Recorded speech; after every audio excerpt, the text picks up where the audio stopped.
Greetings and salutations. What is up, everybody? God, it feels good to be home.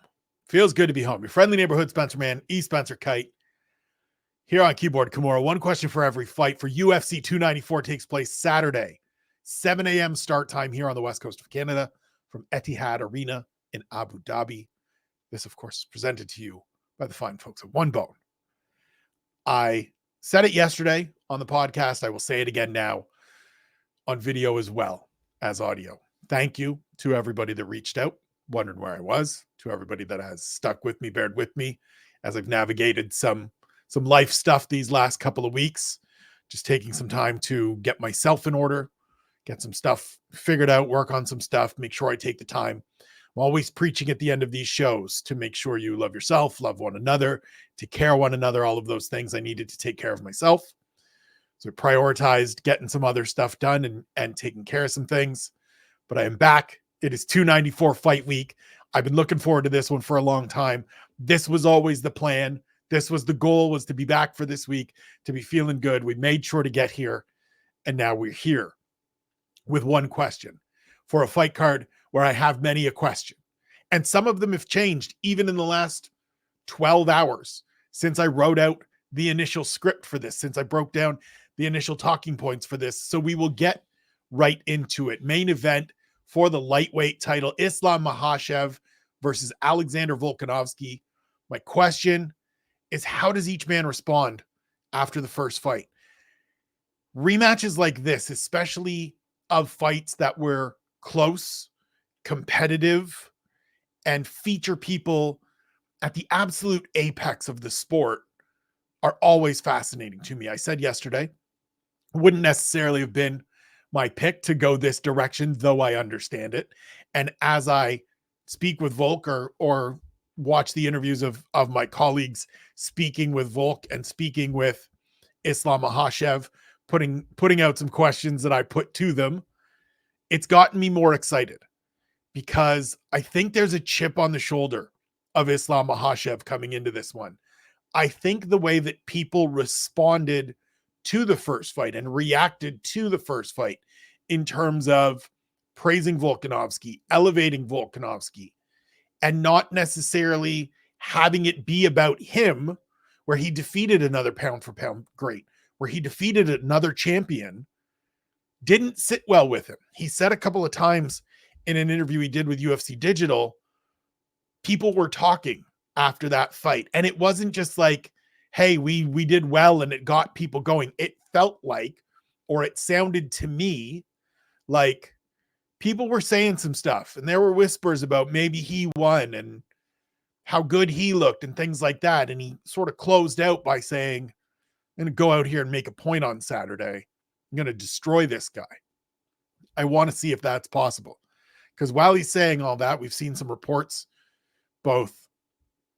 we've seen some reports from Abu Dhabi about him looking gaunt, about him not looking great. The weight cut is obviously a thing that he struggles with every time. He's touched on the fact that the cut wasn't bad last time in Australia in February, but it was the rehydrating process and getting some of the weight back on and getting back up after getting down to 155 was a bit of a challenge. So that's going to be an interesting part of this for me, is how does that cut go? How does his body respond? How does he look when he steps into the octagon on Saturday? On the Volkanovski side of things, Sean Madden and I talked about it on the Coach Conversation. Volk talked about it in his interview with my colleague Mackenzie Pavicic. This is a dude that just goes into these things and comes out of that February fight and goes, great, what do we need to work on? And it's year round and it's constant. There's no rest. And so I'm really fascinated to see what it looks like when they get in there, because I think there are takeaways from that first fight on both sides. I think Islam Makhachev had better success on the feet than he did in terms of the grappling. Now, certainly he got to the back in round 4 and controlled that entire round, but there were scrambles and exchanges throughout that fight prior to that I think contributed to the waning of his gas tank in the 5th round that led to him being in a bad spot at the end of that fight and in a bad way at the end of that fight. I think we see him try to be the more physical man on the feet and rely on that striking a little bit more. I think Volkanovski, and he said it himself, he went into that first fight full of respect for Islam, fully aware of everything that he does well and what he needed to be aware of. And this time around, he's not going to give him that same respect. It's not that he doesn't respect him. It's that he understands that I can't give him that space. I can't give him that edge of allowing him to dictate terms and being so aware of what he might do. He needs to go in there and do what he's capable of doing. And so for me, when you take the fight as only 8 months away, 8 months previous, 8 months in the past, and they've had this time to build, they've had this time to grow, I believe that both would have been thinking about the other. They both said that they knew a rematch was coming. A second fight would eventually materialize. I know Volk was preparing for this. I know he was working on it. I would assume Makhachev was as well. I think this is going to be another fascinating fight. I think it can go any number of ways, just like the first fight. I have a greater sense of Alexander Volkanovski winning this time because we've seen him have success and go 25 minutes with Makhachev the first time. But I won't be surprised by any outcome. And I just can't wait to sit down on Saturday and see how this one plays out. It is an absolutely fascinating fight to me. I can't wait. Co-main event, Kamaru Usman versus Khamzat Chimaev. My original question was, what if Chimaev really just is a wrecking machine? Right? He's somebody that I've been skeptical of a little bit. I've been hesitant to sort of sign off on him being this juggernaut, right? And it's not that he hasn't beaten anyone, because Li Jingliang is certainly a good win. Kevin Holland, certainly a good win. Gilbert Burns, certainly a good win. He's done some stuff, but he hasn't been as active and he hasn't been as around and available as I would like him to be. And that gives me a little bit of pause. We've only seen him fight in this weight class at 185 a couple of times. One of them was on a, yep, we're just going to do it at 185 because I didn't make weight thing last September. And that was the last time he fought. So we got 13 months between previous fight and this one. And now we're going up in weight. And he looks terrific. Mike Bone tweeted out a picture saying he seems to have filled out nice. He certainly looks the part of 85. And what if he is just this guy, right? What if he is just one of these dudes that is head and shoulders better than everybody else and is just going to march undaunted to the top of the division? It's entirely possible. I was all the way in on him throttling Kamaru Usman from the time this fight was announced. I give Usman all the credit in the world for jumping into this fight, for making his debut against this monster, but I felt it was going to be absolutely one-sided. And I said that was my question because I have a new one. And my new question is, what's up with Kamaru Usman's knee? By now, if you are online, if you are an MMA community member, MMA Twitter follower, you've seen the video of Kamaru Usman's open workout where he slams Justin Gaethje to the ground, or just sort of elevate and dumps Justin Gaethje to the ground. They collapse onto the mat, and Gaethje grabs his arm and sort of says to him, "Are you okay?" And it sounds like Kamaru Usman says, "Nah, something popped." And they get up and they clap it up and they walk off the mats, and that's the end of their open workout. I mean, look, I thought it was going to be one-sided to begin with, and if his knee is compromised, then it's just going to be even more one-sided. And it sucks, right? This isn't taking anything away from Usman. This isn't, downgrading. Injuries suck. They happen. It's a part of the game. If this is serious, if this is a bad injury, to me, and I know people don't like hearing these things, pull out of the fight. Withdraw from the fight. If this is a legitimate, I heard a pop and this thing isn't right, there's no need to go in there with this monster. You're not proving anything. Your legacy is cemented. Long reigning welterweight champion, 15 fight winning streak in the UFC to start your career.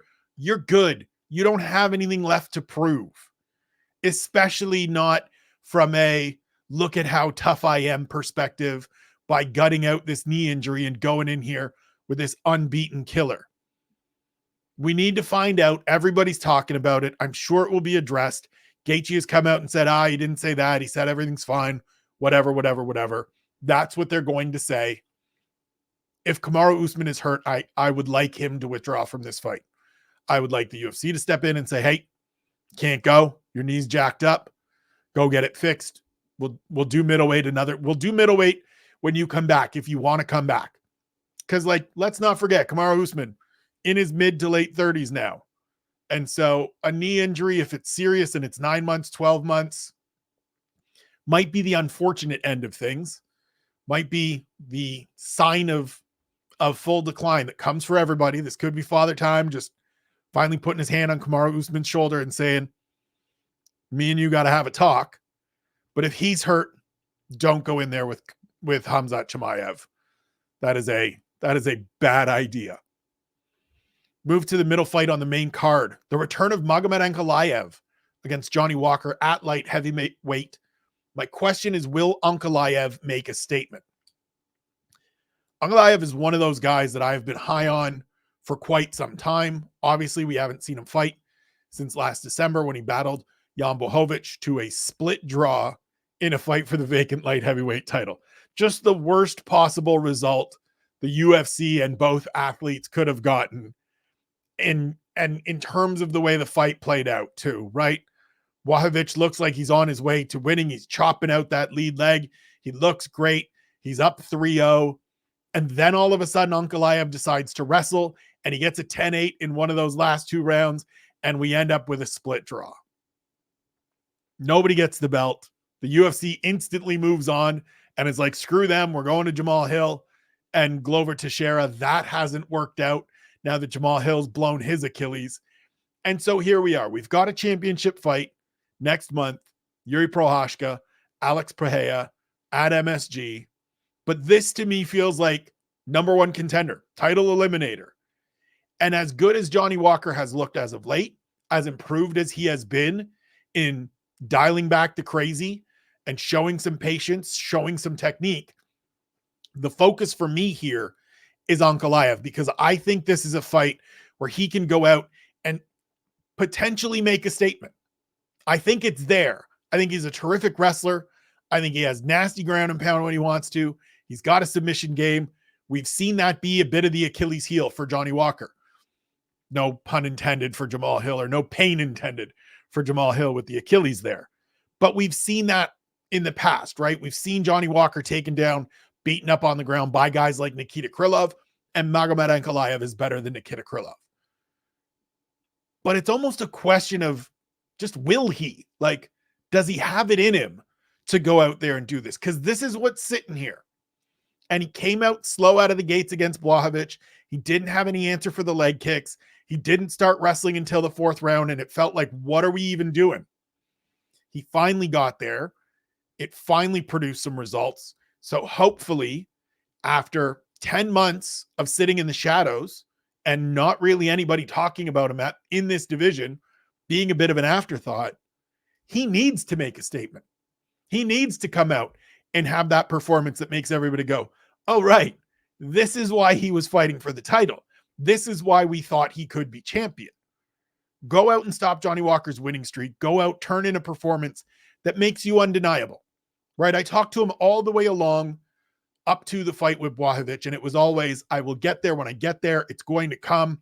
These people can't beat me. He got there. He didn't lay an egg, but it wasn't the performance that he needed.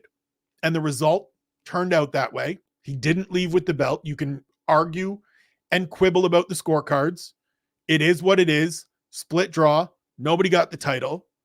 Now he needs to show he deserves to be there again. He deserves to be next in line to face the winner of Prochazka and Pereira. He's talented enough. He's skilled enough. He might be the most skilled fighter in this division. He's got to just put it together and show it on Saturday. Next up, we move back to middleweight. Ikram Aliskerov versus Warlley Alves. And my question is, where does Aliskerov fit at middleweight? This is a guy I've been super high on for some time, since his debut, but even dating back to his Contender Series win, because that was a great performance against Mario Souza, a guy that had been on the Contender Series a couple of times And it was one of those performances where as soon as he got into what he wanted to do, we were done. It was 12 seconds, I believe, from the time he initiated the clinch and put Souza on the ground to the time Souza was tapping to the Kimura.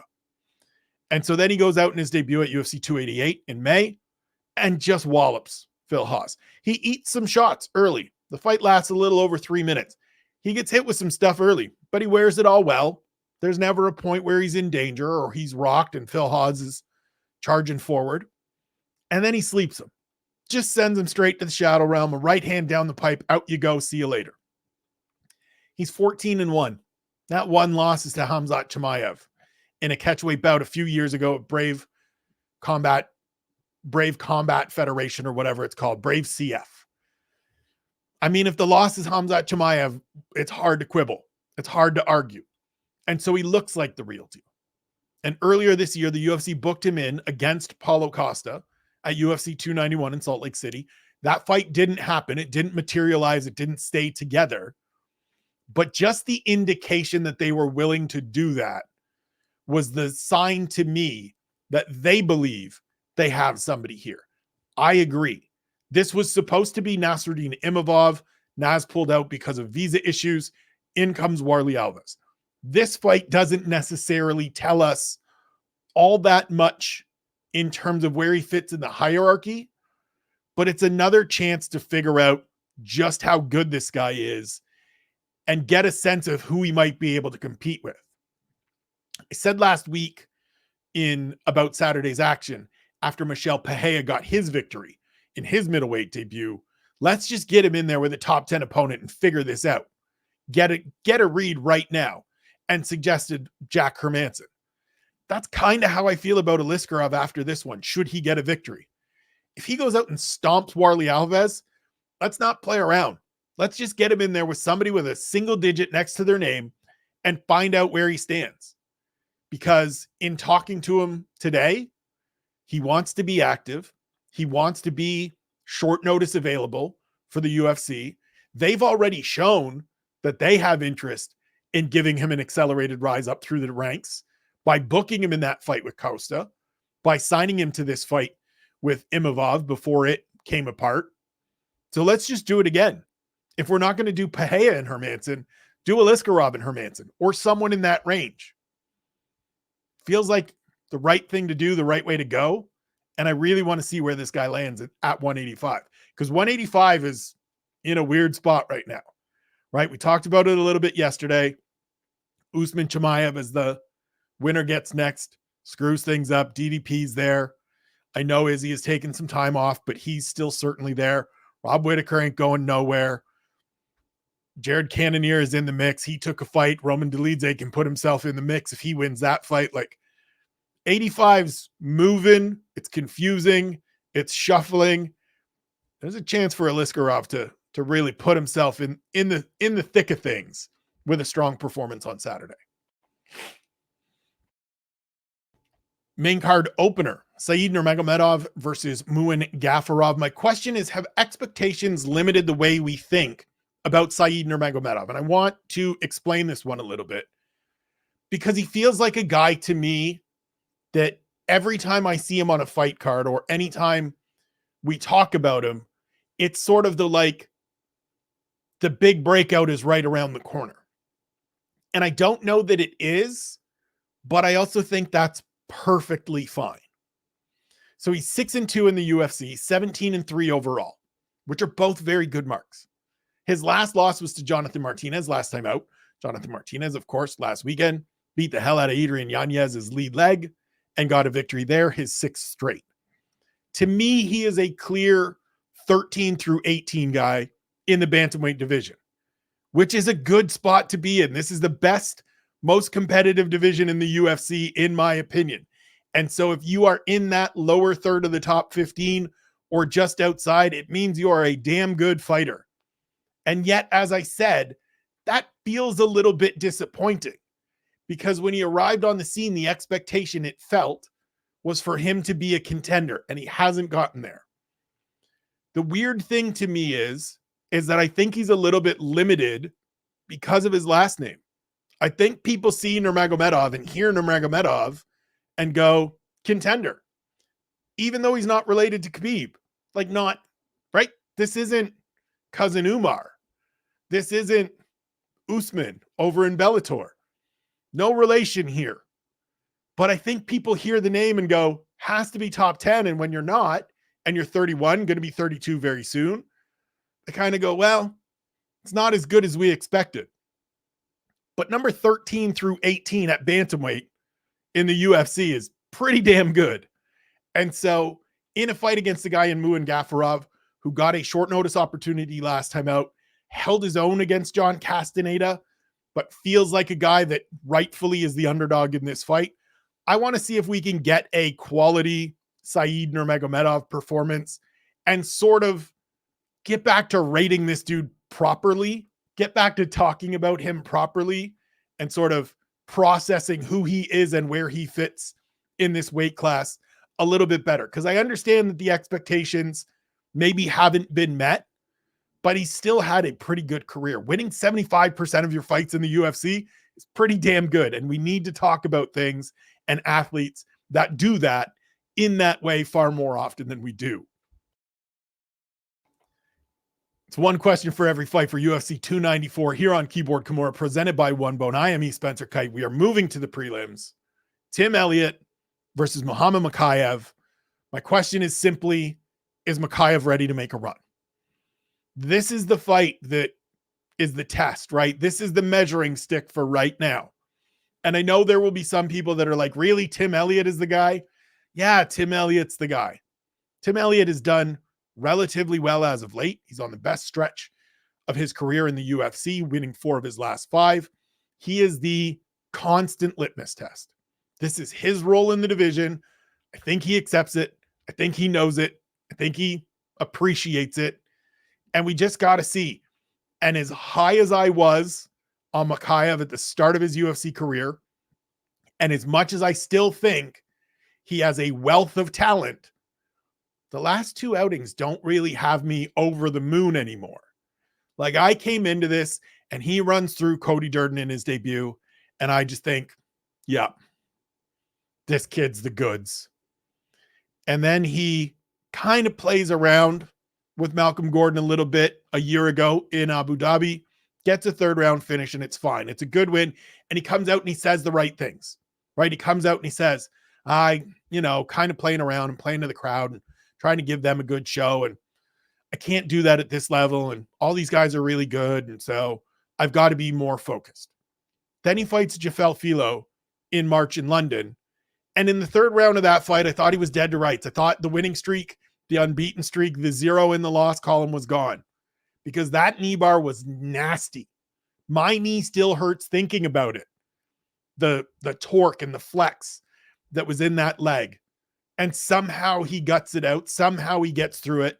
And not only that, but he quickly responds and gets a neck crank submission win on Jafel Filo, who came out in his fight after that against Daniel Perez and looked great.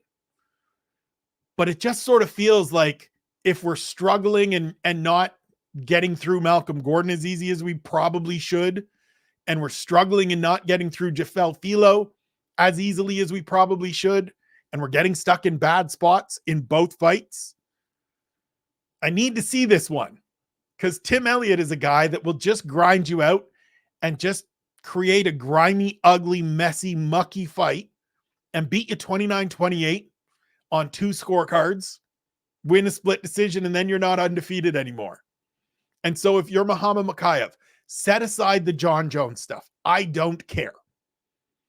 If you want to be somebody that is the real deal in this division and is poised to be a contender and is ready to start facing top 10 opponents, you need to go out and put on a show on Saturday against Tim Elliott, who is a guy that historically doesn't beat contenders, doesn't beat the guys at the top of the division.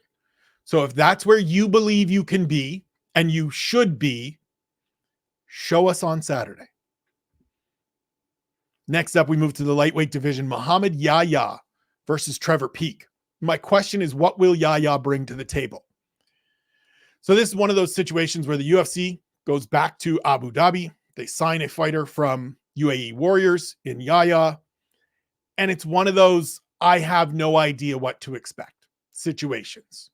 He has a good record, 12-3, hasn't really fought anybody, hasn't really beaten anybody of real substance. And by no means am I saying that Trevor Peek is, because Trevor Peek is the embodiment of meet me at the bike racks, graduated to the UFC.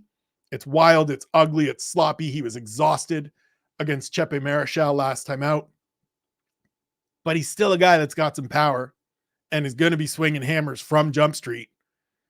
And so I'm really fascinated in these situations to see these guys that sort of get spotlight opportunities and showcase opportunities on cards in the UAE, on cards at near the top of the card, near the top of the preliminary card here. This is a spotlight opportunity, right? This isn't the opener.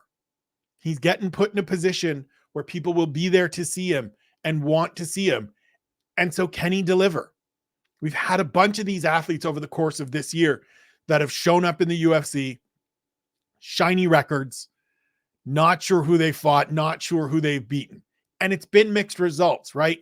Asul Amabayev looked really good last time out in his debut against Ode Osborne. Hussein Ashkabov, not so much, and that dude's gonzo now. Got all kinds of other problems to deal with besides Jamal Emmers and losing his UFC debut. But we get these guys all the time, and there's no way to really know until they get in there. Trevor Peek is a good entrance exam. He is a good entrance test. If you can't beat Trevor Peek, you probably should not be competing at this level. So we'll see on Saturday. I go into this one with no expectations, with no preset ideas about this man. And I just want to see it. I just want to sit down and make some reads and gather some data myself and see what it tells me. Move to bantamweight, Javid Basharat versus Victor Henry. My question is, can Basharat start to stand out? So I'm a big fan of Javid and his brother Farid. Spoken to both throughout their UFC careers now, brief as they may be. I think they have a world of skill. I think they are super talented. And thus far, Javid hasn't stood out. He's had 3 good wins. They are all very good performances. I think they are victories over fighters who are always going to be a little bit underrated. Trevin Jones, Tony Gravely, Mateusz Mendonce, who just went down to flyweight. That certainly doesn't help him either, right? Mendonce goes down, moves to flyweight, gets finished in the first round by Nate Maness, and you look at Javid Basharat and go, you went the distance with him. Javid's calculating. He is technical. He is sharp. He is precise. He is clean. He is fundamentally sound. He's good everywhere. He's not taking crazy risks. But in a division like bantamweight, where there are just great opportunities, great appearances every single weekend, it's hard to get ahead and hard to stand out when you're just putting forth clean, precise, technical decision victories. Victor Henry is the kind of guy, in theory, on paper, that is going to force you to get a little bit, bring a little bit more out of yourself. It's going to force you to get a little bit outside of your comfort zone and do a little more, because he's tough, he's scrappy, he's a veteran, he's been all over the world. He's not going to be fazed by a single damn thing. He's coming off a bounce back win over Tony Gravely himself, had that good win at the start of last year against Raoni Barcelos in his debut. Good competitive fight. It's a good step up for Javid Basharat. I think there is opportunity for him to be a top 15, close to that top 15 guy inside of the next 12 months. Before next year is out, I think he could be there. But it's going to take a big standout performance. It's going to take one of those kind of shiny, okay, now you've got my attention performances. Or else it's going to end up being the Chris Gutierrez track or the Jonathan Martinez track, where you need to win 7 of 8 if you're Martinez before you get those opportunities to get a 6-fight winning streak together and get onto the main card. Same with Gutierrez, right? Unbeaten in 8 through that Frankie Edgar fight. Takes that to get to a Pedro Munoz fight where people start going, hey, Chris Gutierrez. And then it goes sideways.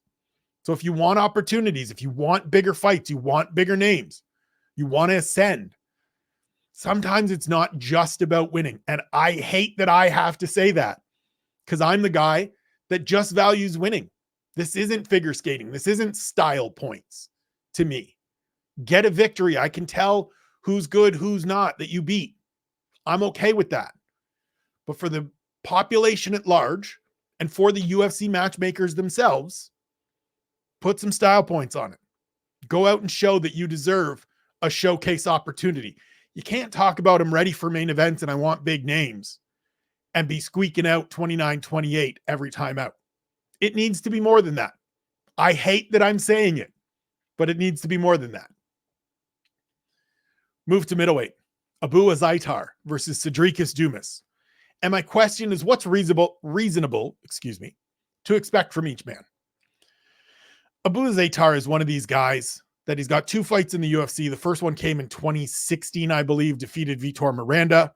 The last one came several years ago, losing to Marc-Andre Barrio in a fight where he started quickly and Powerbar just hung with him and put him away late. I have no sense of what to expect from this man. He's been in and out of fights. He's dropped out of more fights than he's had in the UFC. There's no way to know. He's another one of these guys that's being showcased in the Middle East. He's a resident now of Morocco, very tight with their monarchy, with their ruler. This is a, hey, we're giving you a shot on this card over here. Put you back in. It's been some years. Here you go. This is no expectations for him.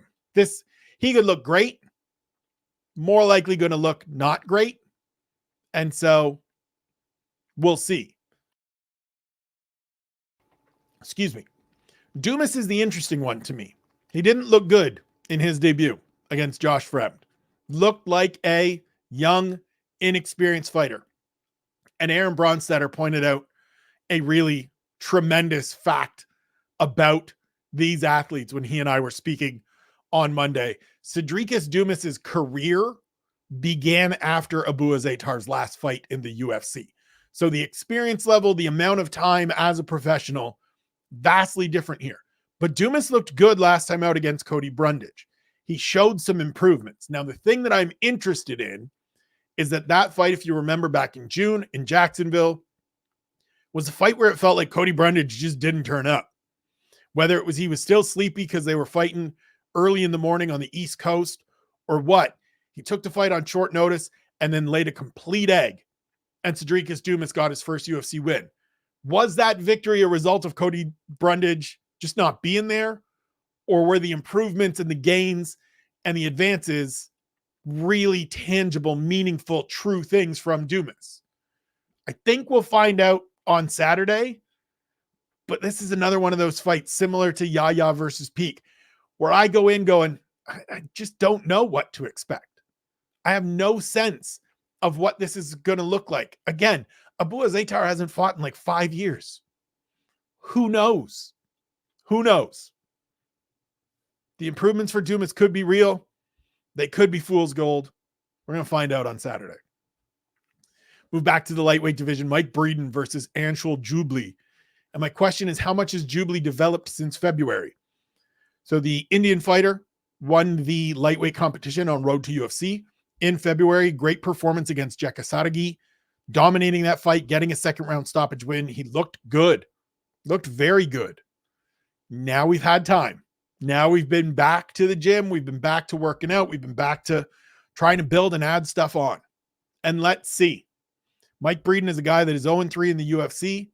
I'm very surprised that he is still here. This feels like a, hey man, we need you to do us one more solid. And if he goes out and wins, then he earns himself another opportunity. But this kind of feels like, hey, we're going to put you in there with this guy that we'd like to see get a victory. And I'm just being honest. I'm trying to be transparent about things. And so I want to see what kind of improvements Anshul Jubli has had.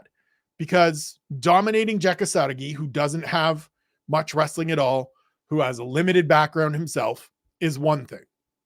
Mike Breeden isn't great, but it's one of those things that if you struggle against Mike Breeden, that tells me something, right? This is a refrain I repeat regularly on these programs. How you perform against all these different athletes that we have information on all tell us different things. If you roll, it tells me one thing. If it's competitive, that's something else. If you struggle, that's a third. If you lose, warning bells just sounding. So we're going to see. I want to see what the developments are because he's one of those fighters. Jubli is one of those fighters that the learning curve is going to be steep. The growth and development chart could just all of a sudden explode, right? You get in with better training partners. You get an opportunity to work with different coaches, better people. You can take those base solid fundamentals and just blow them through the roof in 6-8 months with the right coaching, with the right opportunities. Now, I don't know if that's the case, but I think we're going to get a little bit of an indication on Saturday. And that's all I ask for in fights like this. Move to featherweight, Nathaniel Wood versus Mohammad Naimov. And my question is, who is more primed to move forward? I was surprised, as I said yesterday, that this was the fight that Nathaniel Wood accepted, that he was booked into. I thought with 3 straight wins at featherweight, the last 2 coming against Charles Jourdain and Andre Fili, he would be a little bit further ahead than welcoming Naimov to the featherweight division after his short notice debut win up a weight class against Jamie Mullarkey back in the summer. It's a really good fight. This is a really competitive fight. Do not get me wrong. I think Naimov is a good fighter, and a win here certainly injects him into that second 15 at 145. And so this really is all right, who's moving forward? Again, I thought Wood would be a little bit further ahead. I thought he was in a position where you get one of those guys in the top 15. But the truth of that and the reality of why this fight sort of comes together is something that Sedriques Youssef and I talked about before his fight last weekend against Edson Barbosa. And that is that the featherweight division, unlike so many others, doesn't really move all that much. If you look at the weight class, he was saying it in relation to he's been off a year and yet he's more or less maintained his place in the division. And that's because we've had the top guys fighting just the top guys, the middle guys fighting just the middle guys, the lower third guys just fighting the lower third guys. And no one really gains too much or loses too much ground in the division. And so Wood hasn't been able to crack the top 15 because those guys that are 15, 14, 13 are fighting the guys that are 12, 11, and 10, and so on and so forth up the divisional ladder, and nothing changes because the people that are ahead win, or if they lose, it's only 2 spots and no one really falls out. And so we just keep repeating the pattern over and over. And so he's in here on Saturday against a guy in his sophomore appearance in the octagon, but coming off a blistering knockout win, right? Don't forget, up a division, slept Jamie Mullarkey. So clearly has some power. Clearly a guy that you have to be aware of and cannot take lightly. So we'll see which one of these two gets their hand raised and then makes a case, hopefully, on the microphone for a date against the top 15 opponent next. Move to strawweight. Viktoriia Dudikova, versus Jinyu Frey. And my question is, what kind of prospect is Dudikova? So she made her debut earlier this year. It lasted 34 seconds. Estela Nunes dislocated her arm. You can't take anything from that. There's nothing to be gleaned from beating Estela Nunes by injury 34 seconds in when it's not an injury you caused, if that makes sense. And so we've got an unbeaten fighter who's 24 years old, who earned her way into the UFC with a very good win over the unbeaten Maria Silva on the Contender Series last year. So that's a bit of an indicator. That's a good baseline of, okay, she's not a scrub.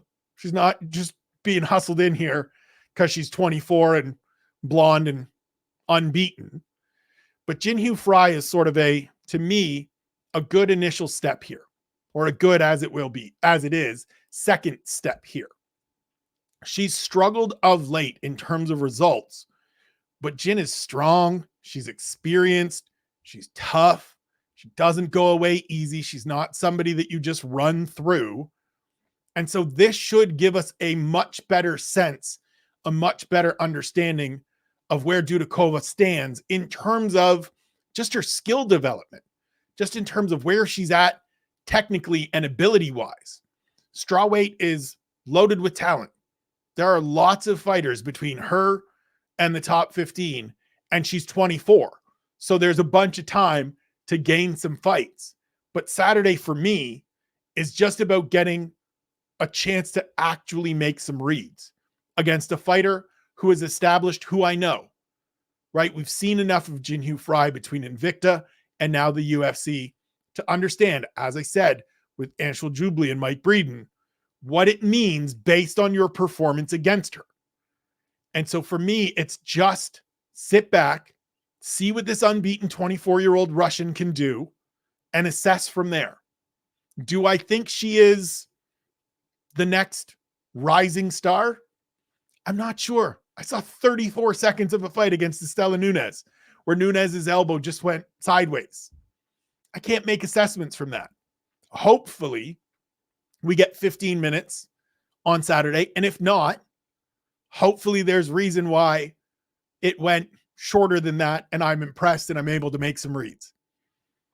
In the opener, middleweight division again, Shara Magomedov versus Bruno Silva. And my question is simply, can Shara Bullet live up to the hype? Right? This is a dude that if you are in the online MMA community, you have heard about, you've seen the highlight reels, you've been waiting for this one.